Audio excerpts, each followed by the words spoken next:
Salam alaikum wa rahmatullahi wa barakatuh. J'espère que vous allez bien la famille. Je vous fais cette vidéo car je reviens de voyage il y a de cela 2 semaines.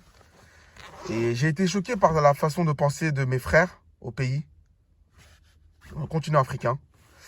Donc là en face de moi, j'ai mon sort de travailler, mon partenaire. Et je fais cette vidéo, pourquoi? Parce que il va témoigner, il va vous expliquer comment c'est la vie en France. Et réellement. Car lui, il est issu du Mali. Il a grandi au Mali, il est né au Mali, il a grandi au Mali. Maintenant, alhamdoulilah, là, il a facilité, il est en Europe. Maintenant, il va vous expliquer, il va vous détailler quand il est venu, comment ça s'est passé. Quelles sont les choses à aborder. Quand tu arrives en France, comment la famille au bled te voit. Il va tout vous expliquer quand il est arrivé, l'argent comment il faut se faire. Voilà, il va tout vous expliquer et je vous laisse la parole. Salam alaikum. Alaikum salam rahmatullah wa barakatuh. Assalamu alaikum les frères et sœurs qui sont au bled et ceux qui sont là aussi.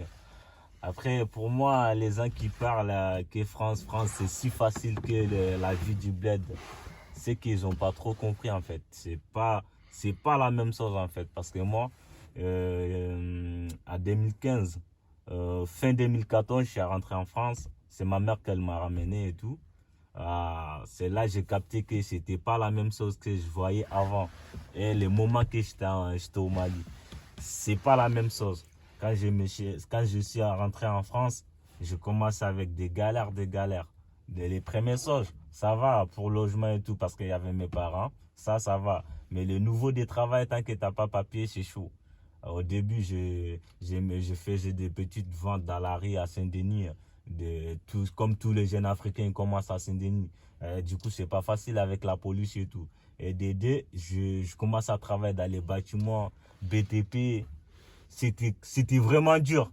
C'est pas facile en fait. Moi, si j'étais au Mali avant, au début, j'étais informaticien. J'ai fait lycée là-bas. Je vendais des ordinateurs portables. J'avais regretté pourquoi je venais ici. Parce que là-bas, j'ai touché bien en fait. D'accord, donc en fait, si je comprends bien, tu regrettes d'être... Enfin, je veux pas aller jusqu'à là, mais en fait, tu as vu que au pays, combien tu étais payé et comment tu vivais, tu regrettes. C'est bien ce que j'ai compris. Exactement, c'était ça en fait. Parce que D'accord. quand je dis, je ne payais pas le loyer, j'étais dans la maison de mon père. Même les bouffes, c'est mon père qui paye tout ça. Après, j'ai parti au lycée tranquillement, je rentrais, je faisais mes business en côté. D'accord, ok. Du coup, c'était pas la même. Parce que moi, quand j'étais au pays, quand je vois les gens qui viennent de la France, en fait, dans ma tête, je dis que ça sent bon là-bas. Dans ma tête, je disais que quand tu viens en France, tu ramasses l'argent.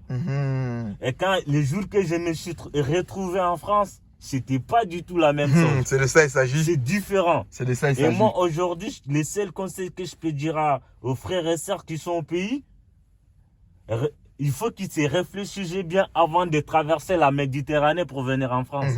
Imagine, tu vas mettre 2 millions, 3 millions, tu viens ici, et ici, tu te retrouves dans une situation très, très, très dure. Tu te retrouves dans une situation très précaire.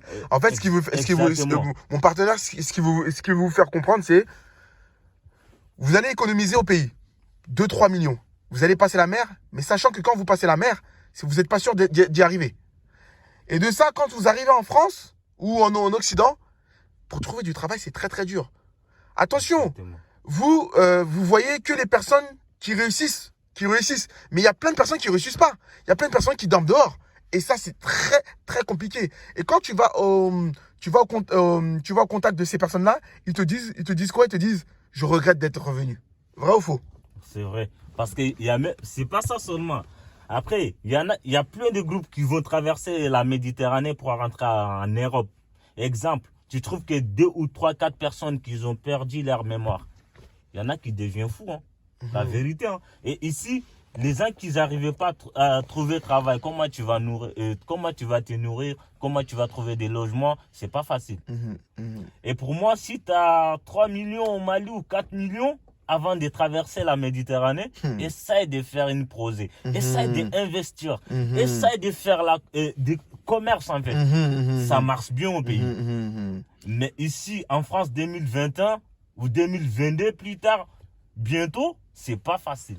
En fait, moi, ce que j'ai compris à travers ton parcours Dembélé, Oui, c'est quand tu étais au pays, tu pensais que tout était facile. exactement. Tu pensais que ouais, tout était beau. Mais une fois que tu es arrivé ici, c'est là que tu as vu la réalité. Réalité, Maintenant, c'est galère. Maintenant, toi, ce que tu veux leur dire, c'est qu'ils économisent et qu'ils investissent au pays, qu'ils font des choses et qu'ils soient Exactement. patients. Oui, Et il faut leur faire comprendre que le Français qui arrive au pays en vacances, il faut leur faire comprendre que ces Français-là n'ont pas forcément de l'argent. exactement. C'est ces personnes-là qui vous trompent. C'est ça en fait. Parce que vu que la personne, son façon d'habillement, qui prend l'avion, qui va aller au Mali, dans vos têtes, les gens qui sont au pays, ils disent que ces personnes, il est riche. Non, il n'est pas riche. Il n'est pas riche. Je trouve qu'il a des économies de 2 ans ou 3 ans qu'il a pris pour prendre l'avion, d'aller faire vacances en retour.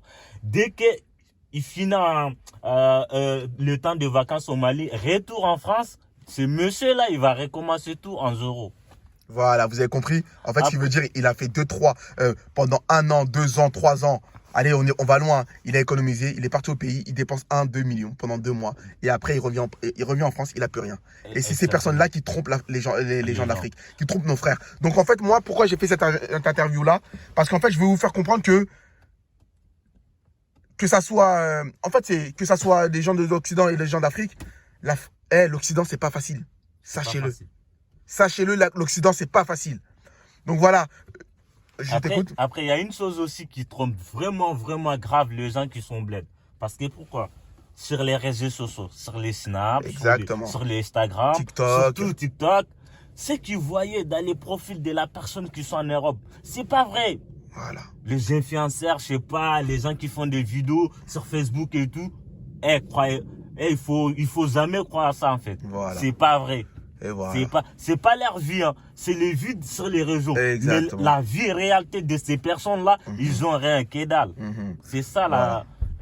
En fait, c'est que je voulais dire. Merci. Donc là, en fait, c'était l'épisode 1. Je referai une vidéo avec mon compatriote, mon collègue Dembélé. Donc je vais le laisser partir. Et je vous remercie. Et c'était juste pour, en fait, pour éclairer les gens un peu de comment c'est l'Afrique. En tout cas, je remercie Monsieur Dembélé. Je vous remercie. Et je vous dis assalamu alaikum wa rahmatullahi wa barakatuh. Alaikum salam wa rahmatullahi wa barakatuh.